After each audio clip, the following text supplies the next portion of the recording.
Hello friends, আমি অচিন্তা। আমি চলে এসেছি ইউটিউব চ্যানেল টু সাইড কিচেনে। আমার সাথে একটা নতুন রেসিপি শেয়ার করব। সেটা হচ্ছে আলু ও বেগুনের মাখা। তো এটা অনেকে ভর্তা বলে, আমি এটা আলু বেগুন মাখা দেখাচ্ছি আপনাদেরকে। তো সেটা বানাতে কি কি উপকরণ লাগে আসুন দেখাই। তার আগে একটা কথা জানিয়ে দিই, আমার চ্যানেল ভিডিও ছাড় আছে। আপনার যদি ভালো লাগে থাকে অবশ্যই লাইক কমেন্ট ও শেয়ার করবেন, বেশি বেশি করে শেয়ার করবেন। আর যদি আমার চ্যানেল আপনি নতুন হয়ে থাকেন তাহলে প্লিজ সাবস্ক্রাইব করে দেবেন, বেল নোটিফিকেশনটা অল করে দেবেন, তাহলে আমার ভিডিও আপনার কাছে আগে পৌঁছে যায়। তাহলে চলুন আলু আর বেগুন মাখা বানাতে কি উপকার লাগে আসুন দেখাই।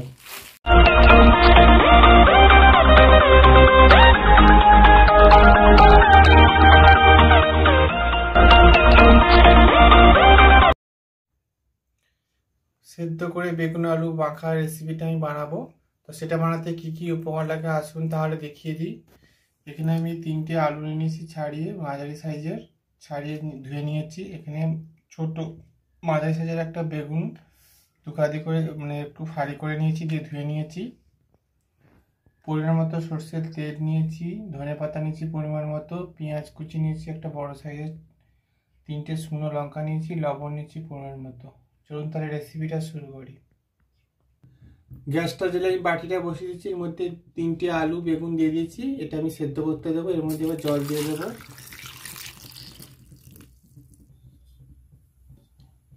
এটা আমি ভালো করে সেদ্ধ করে নেব। এটা আমি এবার চাপা দিয়ে ভালো করে 15-20 মিনিটের মধ্যে সেদ্ধ হবে। আমার আলু বেগুনটা সেদ্ধ হয়ে গেছে, এটা আমি এবার নামিয়ে নেব। এবার আমি গ্যাস চালে কড়াটা বসিয়ে দিয়েছি, কড়াটা গরম হয়ে গেছে, এর মধ্যে তেল দিয়ে দেবো। এবার তেলটা গরম হয়ে গেছে, লঙ্কাগুলো দিয়ে দেবো, ভালো করে ভেজে নেব। লঙ্কাগুলো লাল লাল করে খড় করে ভেজে নিয়েছি, এবার আমি এটা তুলে নেব। ওই তেলের মধ্যে এবার পেঁয়াজগুলো দিয়ে দেবো, ভালো করে হালকা করে নাড়বো, বেশি ভাজবো না, হালকা ভাজবো। পেঁয়াজটা হালকা নেড়ে নিয়েছি, বেশি ভাজিনি। এবার এর মধ্যে ধনে পাতাগুলো দিয়ে দেবো,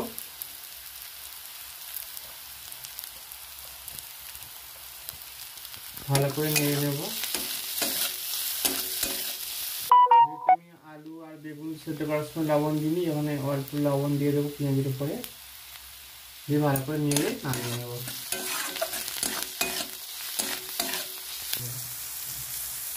এর মধ্যে এবার বেগুন আলুটা আমি মেখে রেখেছিলাম সেটা দিয়ে দেবো, ভালো করে এটা একটু নেড়ে নেব।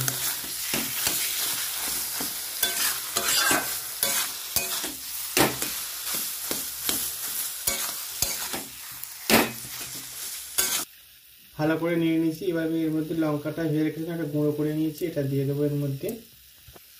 এবার নেড়ে চেড়ে নামিয়ে নেব।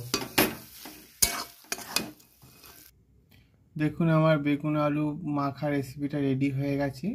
এই রেসিপিটা যদি আপনাদের ভালো লেগে থাকে অবশ্যই লাইক কমেন্ট ও শেয়ার করবেন, বেশি বেশি করে শেয়ার করবেন।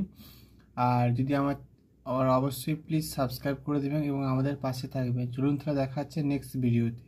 এরকম নিত্য নতুন ভিডিও পাওয়ার জন্য অবশ্যই আমাদের চ্যানেলটাকে সাবস্ক্রাইব করে দেবেন এবং নিচের বেল নোটিফিকেশনটা অল করে দেবেন, যাতে আমাদের ভিডিও আপনাদের কাছে আগে পৌঁছে যায়। তাহলে চলুন পরবর্তী ভিডিওতে দেখা হচ্ছে।